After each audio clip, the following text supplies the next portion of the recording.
Bonne existence à tous, amateurs de l'or. Aujourd'hui, ce sera un épisode très simple, étant donné qu'on a parlé d'une partie de cet endroit dans l'épisode 1. Bienvenue dans Interprétation hasardeuse d'Hollow Knight. On démarre avec une créature non découverte précédemment, Malek le pessimiste. Pourquoi est-il pessimiste? Parce qu'il est l'un des derniers de son espèce, tout simplement.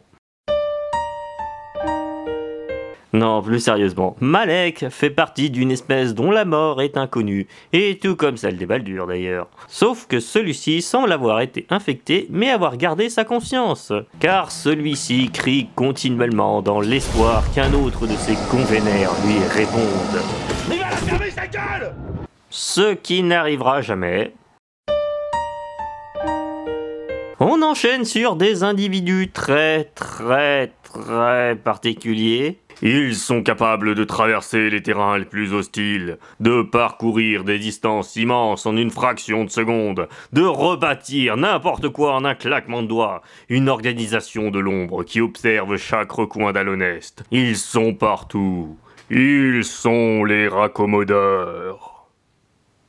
Ouais, c'est clairement fascinant de savoir qu'il y a une guilde à Alonest qui contient les êtres les plus rapides du royaume et leur seule idée en tête c'est de réparer des trucs. Bah, vous savez, ça sert plus vraiment à grand chose de réparer des trucs maintenant, vu que... Bah, c'est la fin du monde. Tu es le blasphémateur. Bon, on passe très rapidement sur les habitants et créatures mutantes créées par l'infection ou libérées par l'Hollow Knight. Ah, ne t'en fais pas, je serai innocent comme le psychotique qui vient de naître. Pour commencer, on parlera des carcasses baveuses. C'est des habitants infectés capables de cracher du venin corrosif. T'inquiète pas, c'était bien, je te jure. Ce qui est moins terrible que les carcasses violentes. Des habitants sombrés dans un sommeil profond, puis transformés littéralement en explosifs vivants dont le seul objectif est de se faire sauter avec son ennemi. Le but de Radiance, c'est de vous faire voir la lumière. Une explosion est une source de lumière. C'est de toute façon la même chose, hein. Ça me fait mal de le dire, même de façon sarcastique. Et après, on se demande pourquoi les papillons l'ont abandonné. C'est une sociopathe. Et ça fait bim, boum, ça fait pch, et ça fait vroom. On enchaîne sur les mutants créés par l'infection, tels que les mouches vengeresses enragées. Des mouches déformées par l'infection, devenues plus fortes et attaquant n'importe quelle créature qui l'approchera, même si elle est infiniment... Non mais en fait, ces bestioles, à part physiquement, elles ont pas changé. Ah si, maintenant elles explosent. On termine avec les gruseurs instables. Ce sont des gruseurs tellement infectés qu'ils sont gorgés de liquide corrosif, prêts à exploser. Ils sont toujours aveugles et débiles, mais maintenant ce sont des barils explosifs volants qui fuient de partout. C'est une forme d'évolution. On enchaîne sur le lore de l'endroit. Alors clairement, il n'y a plus grand chose à dire. Il ne reste plus que deux zones dont j'ai pas parlé qui sont plus ou moins importantes. La première est la grotte où se trouvait Malek. Et que dire à part que c'est le lieu où toute cette espèce s'est éteinte. Et la seconde est le nid des aspides, où se trouve la reine des aspides. Celle-ci ayant été infectée bien avant que l'Hollow Knight ne fragilise le sceau. Par conséquent, il est difficile de savoir comment c'est arrivé. En tout cas, celle-ci donne naissance à des aspides enragés, ce qui fait me demander si les aspides étaient déjà comme ça avant l'infection. En ce qui concerne les habitants de la zone, je ne parlerai pas de cela car il t'a Dirmouth.